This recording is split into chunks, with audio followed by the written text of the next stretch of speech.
ভগবানকে রাখতে গিয়ে মায়ার সংসারের আমিত্বকে রাখলাম। ভগবানের সেবা করতে গিয়ে আমি সারা জীবন মায়ার সংসারের সেবা করলাম। ভগবানকে ডাকতে গিয়ে আমি মায়ার সংসারের অনিত্য স্বজনকে ডাকলাম। সাধুগুরু বৈষ্ণবের সঙ্গ করতে গিয়ে সারা জীবন কত আমি কুসঙ্গ অসৎ সঙ্গের কর্ম করে গেলাম। তাহলে এই যে বাসাটা যে নষ্ট হয়েছে আমার, এই বাসাতে কি ভগবান আসবে আর কখনো? যাদের জন্য এই শ্রেষ্ঠ জনমটা বৃথা বিফলে গেল, ভগবান বললেন চেয়ে দেখো, কেউ কারো নয় জগতে। আজ আছে, একদিন তোমাকে তারা পর করে দেবে। যেদিন তোমার নিকটে স্বার্থ শেষ হয়ে যাবে, যতদিন স্বার্থ ততদিন অনিত্য সংসারের মায়ার ভালোবাসা।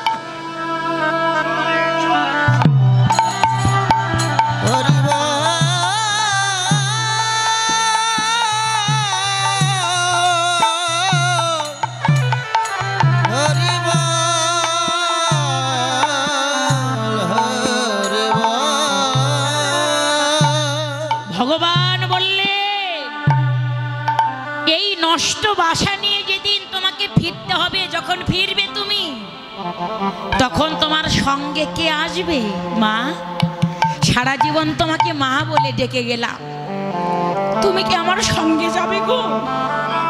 যাবার সময় সারা জীবন বাবা বলে তোমাকে ডাকলাম, তুমি কি আমার সঙ্গে যাবে? না,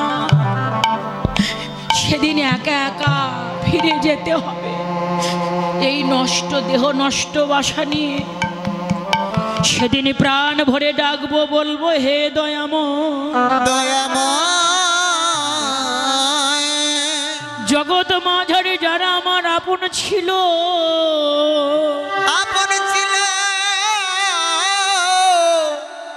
আজ দেখলাম তারা আমার বলতে কোনোদিনই কেউ আপন ছিল না। হে দয়াময়, আজকে যে তুমি ছাড়াই আমার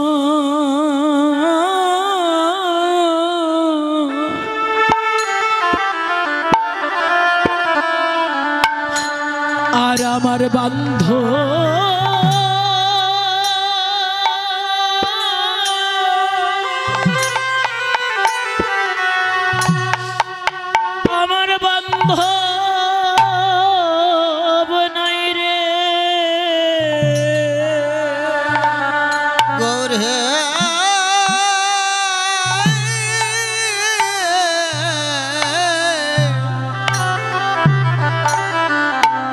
জগতে তুমি বিনা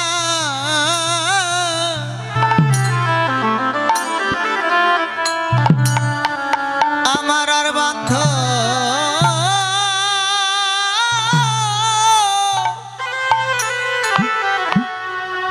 আর কোনো বান্ধব নাই রে গোরে।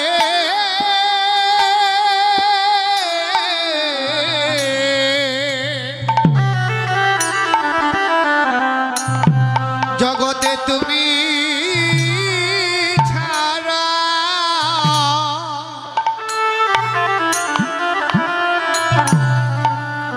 আমার কোনো বান্ধব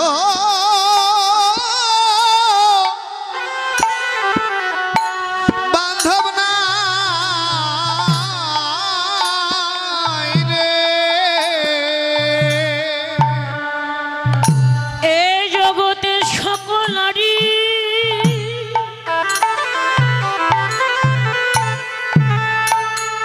জগতে সকলারই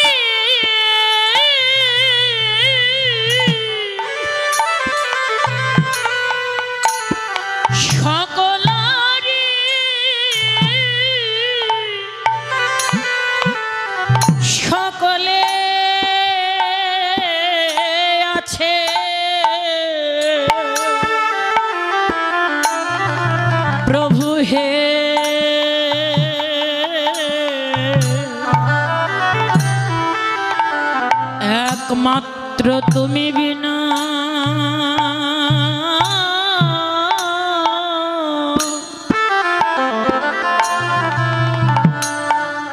ভাবে তুমি বিনা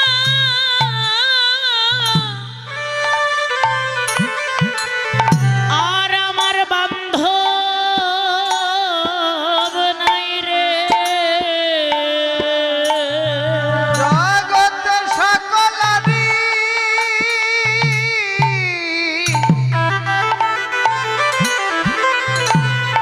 জগৎ সকলারি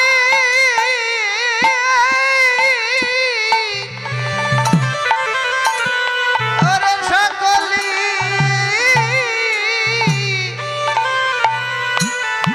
সকলি আছে ও দয়াময়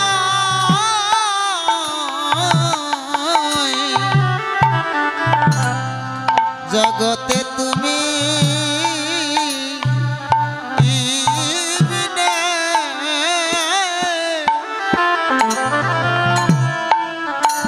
আমার আর বান্ধব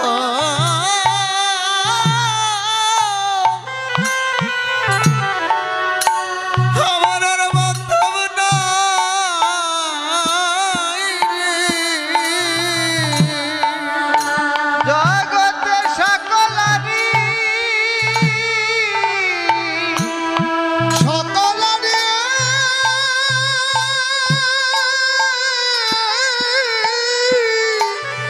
ওরে সকলি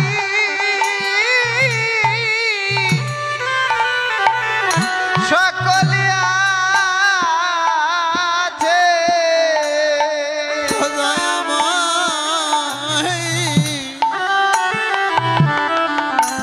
জগতে তুমি বিনে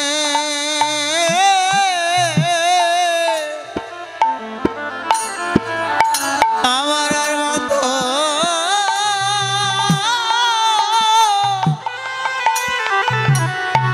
কোনো বান্ধব নাই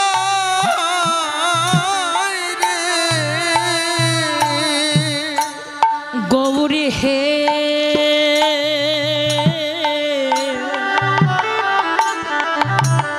মনে হয় আমার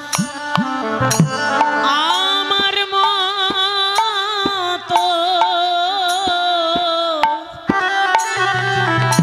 ভাবে আর পাপি নাই রে। জগতে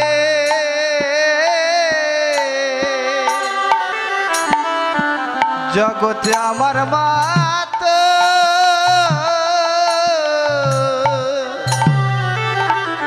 আর পাপি নাই রে।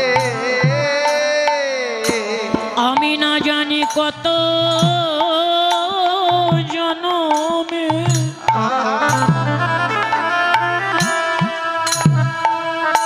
জনমের অপরাধী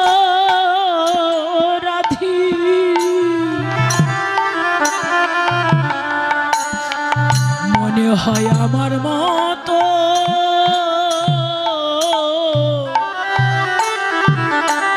আর পাপি নাই রে।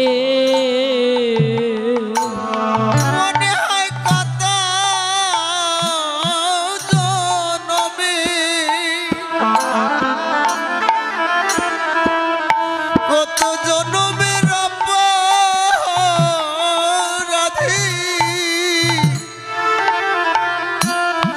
মনে হয় আমার মতো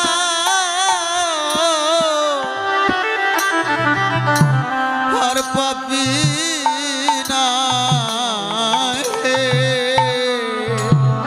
মনে হয় কত জনমে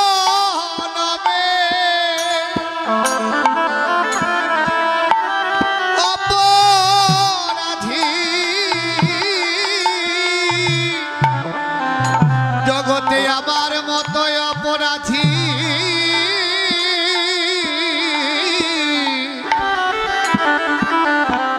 আর কেহ নাই রে। এভাবে আমার গতি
সেদিন আমার এই দেহের গতি আমার দেহের গতি কি বা হবে ও যেদিন পানা পাখি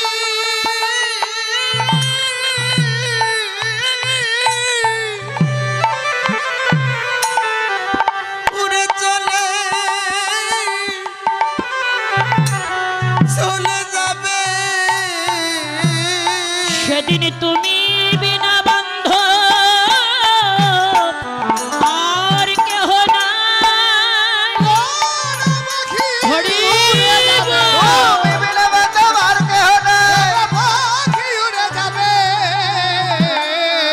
সেদিন তুমি বিনা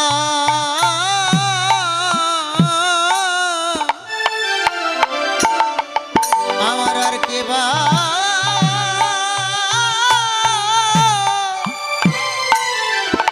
আর কে বা আছে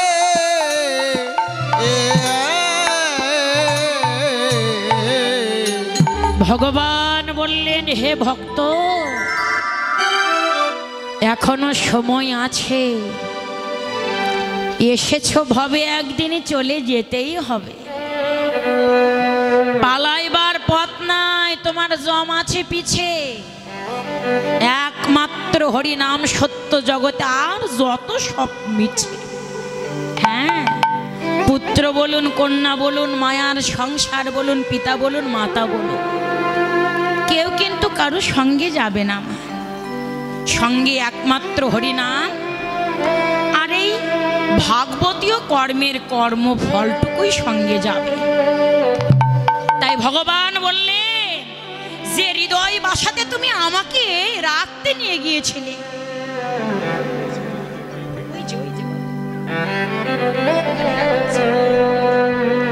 ভগবান বললেন যে বাসাতে তুমি আমাকে রাখতে নিয়ে গিয়েছো সেই বাসাতে অনিত্য আমিত্ব অহংকার এই দাম্ভিত্ব গৌরবকে না রেখে ওগুলোকে ঝেড়ে ফেলে পরিষ্কার করে ওই হৃদয় চিত্তটা সুন্দর করে ভালো করে ওই হৃদয় চিত্তে হৃদয় বাসাতে তুমি গৌর চরণকে স্মরণ করে তুমি গৌরকে বাসা দাও হ্যাঁ তাহলে শেষের দিনে আমার মতো আপনাদেরকে আর কাঁদতে হবে অনায়াস প্রভুর চরণ পাবে ও মা জগতের একটি বাসায় নোংরা ধুলো ময়লা কাদা গিয়ে নোংরা করে গো নষ্ট করে ফেলে আর আমাদের মতো মানবের দেহ বাসাটা নষ্ট করে আমিত্ব অহংকার লোভ লালসা চাওয়া পাওয়া দিয়ে হ্যাঁ এই লোভ লালসা আমার আমিত্বকে বর্জন করে পরিত্যাগ করে আমরা যদি প্রেম ভক্তি দিয়ে ভগবানকে স্মরণ করতে পারি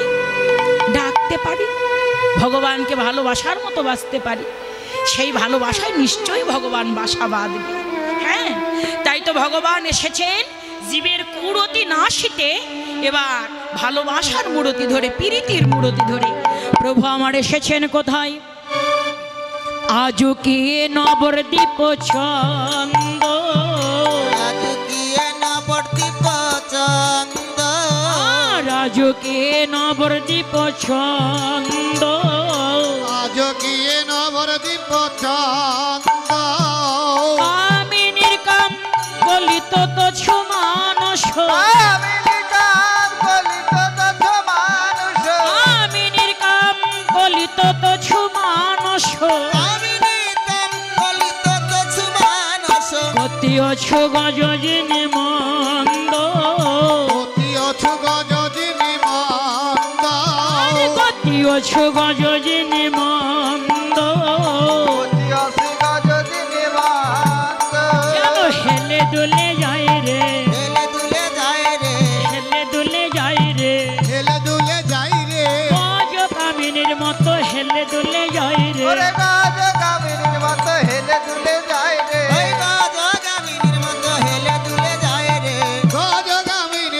হেলে দুলে যাই রে গতি অছু গজিনী মন্দ অতি অছু গজিনী মন্দ গতি অছু গজিনী মন্দ তাহলে ভগবান শ্রীধাম নবদ্বীপ নদিয়ার মাঝে আসলেন গজজিনীর মতো করে। গজ অর্থাৎ প্রত্যেকেই জানে হাতি। হাতি কতটুকু মা? ছোট্ট, তাই না? ছোট না গো বা? ছোট না মা? কত বড়? অনেক বড়, তাই না? মস্ত বড় আকারের হাতির শরীরটা। কিন্তু এই যে মস্ত বড় আকারের যে প্রাণীটি, এর গতিটা কি চঞ্চল? গতিটা কেমন? স্থির ধীর শান্ত, তাই না? তো গৌড়ের গতিটা শান্ত স্থির ধীর করলেন সেই হাতির মতো। কেন? ভগবান বলেন আমি নিজে আচরে ধর্ম জীবের শেখাই, নিজে আচরণ না করলে জীবকে কবু কখনো শেখানো না যায়। ভগবান নিজে গতির মতো গতি শান্ত করলেন, হাতির মতো শান্ত করলেন। কেন? জগৎ জীবকে শিক্ষা দেবার জন্য। যে যেখান থেকে ভগবানকে, যার যে উপাসনায় উপাসককেই আমরা সাধনায় তাকে ডাকি না কেন বাবা, কিন্তু গতিটা আগে প্রথমে শান্ত করতে হবে, তাই না বাবা? গতি শান্ত না হলে মতি শান্ত হবে না, আর মতি শান্ত না হলে হৃদয় চিত্তে ভগবানের দর্শন মিলবে না। তো হ্যাঁ, ভগবানকে পেতে চাইলে গতিটা আগে শান্ত করতে হবে। ওই যে বললেন না, ভগবানকে পেতে বেশি কিছুর প্রয়োজন নয় বাবা। ওই যে অনেকেই অনেক সাধনা করেছিলেন, আপনারা জানেন নিশ্চয়ই। একটি লীলার নাম ছিল, সেই লীলা স্মরণের নাম ছিল যাজ্ঞিক অন্নভোজন। অর্থাৎ যত সমস্ত ঋষিগণ ছিল, যাজ্ঞিক ছিল, যারা যজ্ঞ করত, ভগবানকে পাওয়ার জন্য বনে গিয়ে যজ্ঞ আরম্ভ করেছিল, যেন আমাদের যজ্ঞই তুষ্ট হয় ভগবান, আর ভগবানের চরণ আমরা লাভ করতে পারি। কিন্তু এত যজ্ঞ অনুষ্ঠান করে, তপস্যা করে, সাধনা করেও ওই ঋষিদের কিন্তু ভাগ্যে ভগবান দর্শন হয়নি। কেন জানেন? কেন বলেন তো? ভগবানকে পেতে যুগ যুগ ধরে সাধনা তপস্যা ধ্যান করলেও লাভ করা যায় না। যখন যাজ্ঞিক, সমস্ত যাজ্ঞিক ঋষিরা যজ্ঞ করছিল, ভগবান পরীক্ষা করতে গেলেন। পরীক্ষা করে শ্রীদাম সখাকে পাঠালেন, শ্রীদাম তুমি ওই বনে অমুক জায়গাতে কিছু যাজ্ঞিক যজ্ঞ করছে, আমার নাম করে কিছু সেবার আয়োজন চাইবে, বলবে আমি খুব ক্ষুধার্ত। ওরা বললেই বা তুমি বললেই ওরা শুনেই আমার জন্য সেবার আয়োজন পাঠাবে। কথা মতো কাজ। শ্রীদাম এসে যাজ্ঞিককে বললেন। সেই প্রত্যেকটি ঋষিগণ ক্ষিপ্ত হয়ে গেলেন, রাগান্বিত হয়ে গেলেন যে আমরা প্রভুর জন্য উপাসনা করছি, যজ্ঞ করছি, আর সেই প্রভুকে উৎসর্গ না করতেই আমরা ওই বনে রাখালকে দেব। তাড়িয়ে দিলেন। দাদা বলরামকে দিয়েছিলেন পাঠিয়ে। দাদা বলরাম যখন ঋষিদের নিকটে গেলেন, ঋষিরা আবার সেই শ্রীদামের মতো তাড়িয়ে দিলেন। ঋষিরা যখন তাড়িয়ে দিলেন, বলরাম কি করেছিলেন? ওই প্রত্যেকটি যাজ্ঞিক সেই ঋষিদের পত্নীদের কাছে গিয়েছিল। পত্নীদের কাছে গিয়ে যখন কানায়ার কথাগুলো খুলে বলেছিল, ঋষি পত্নীরা বলরামের চরণ তলে লুটাই পড়েছিল। এত কষ্ট করে তোমাকে পাঠিয়েছে, যদি কাউকে বলে পাঠাতো আমরা মাথায় করে সেবার আয়োজন নিয়ে গিয়ে তাকে প্রাণ ভরে সেবা দিয়ে আসতাম। তাহলে যার জন্য যজ্ঞ, যার জন্য তপস্যা, যার জন্য ধ্যান, যার জন্য সাধনা, তাকে যদি যজ্ঞ দিয়েই না পাওয়া যায়, ঋষি পত্নীরা কি দিয়ে লাভ করলো বাবা? হৃদয়ের প্রেম ভক্তি দিয়ে, বিশ্বাস দিয়ে। বিশ্বাসে মেলায় বস্তু, তর্কে বহুদূর। আমরা বলি না নাম আর নামের মধ্যে কোনো ভেদ নাই, কিন্তু এই নাম আর নামের মধ্যে ভেদ নাই, কথা বলার মধ্যে কিন্তু বিশ্বাস থাকতে হবে। অনেকেই বলি সারা জীবন তো নাম দেখলাম, অনেক জায়গাতে ভগবানের নাম আছে, কিন্তু কখনো কোনো দিন ভগবানের আমার সঙ্গ হলো না, ভগবানের দর্শন হলো না। এই বিশ্বাসটা যার হারাবে, সে কখনো কোনো দিন ভগবানকে লাভ করতে পারবে না। আরেকটি কথা, বিশ্বাসের সঙ্গে এই প্রেম আর ভক্তিটুকু থাকতে হবে। আপনারা সবাই জানেন ভগবানের দুই শ্রেণীর ভক্ত থাকে। এক শ্রেণীর ভক্ত যেমন ছিল দুর্যোধন, রাজ সিংহাসনে বসতে দিয়েছিল, ফুলের গালিটাতে ভগবানকে হাঁটিয়ে নিয়ে রাজ সিংহাসনে বসতে দিয়ে ভগবানকে বলেছিল, প্রভু হে গোবিন্দ, আমার মাতা গান্ধারী তোমার জন্য 56 প্রকার ব্যঞ্জন রন্ধন আদি করে বসে আছে, চলো সেবা নেবে। প্রত্যুত্তরে গোবিন্দ কি বলেছিল? বলেছিল, দুর্যোধন, জগতে একটি ব্যক্তি মাত্র দুটি কারণে সেবা করে। এই কারণ দুটি কি জানো? যদি কোনো একজন ব্যক্তি অত্যন্ত ক্ষুধার্ত হয়, ক্ষুধার্ত হয়ে ক্ষুধার জ্বালায় পথ চলতে পারছে না, কোনো একটি দরজার দ্বারে গিয়ে বলে, মা আমার যে খুব ক্ষুধা পেয়েছে, মা আমায় একটু সেবা দেবে গো মা।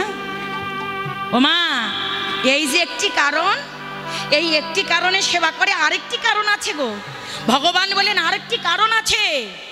আপনার পেটে উদর পরিপূর্ণ ক্ষুধা নাই, কিন্তু যে ভক্তের ঘরে গেছেন তার অন্তরে এতই প্রেম ভক্তি বিনয়ী ভাব, ক্ষুধা পেটে না থাকলেও ওই ঘরে আপনি সেবা নিতে বাধ্য। দুর্যোধন, এই দুটির মধ্যে তোমার একটিও নাই, আর আমিও তোমার ঘরে সেবা করতে আসিনি। বাবা, যাদের হৃদয়ে কিঞ্চিত আমিত্ব থাকে না, সে কখনো ভগবানকে লাভ করতে পারে না। এই যে ভক্ত কথাটি 3 অক্ষরের, ভকত, এই 3টি অক্ষরের 3টি অর্থ আছে। এই যে কীর্তন মিডিয়া দাদা, খুব ভালো দাদা আছে, সবাই চলে গেলে এটা যাবি না, এটা থাকবি। খুব ভালো, এনার চ্যানেলে ভালো ভালো কীর্তন আছে। কীর্তন মিডিয়া টিম লিখবেন, অনেক কীর্তন আসবে, আপনারা শুনবেন। আমাদের অনেক কীর্তন ছাড়া আছে।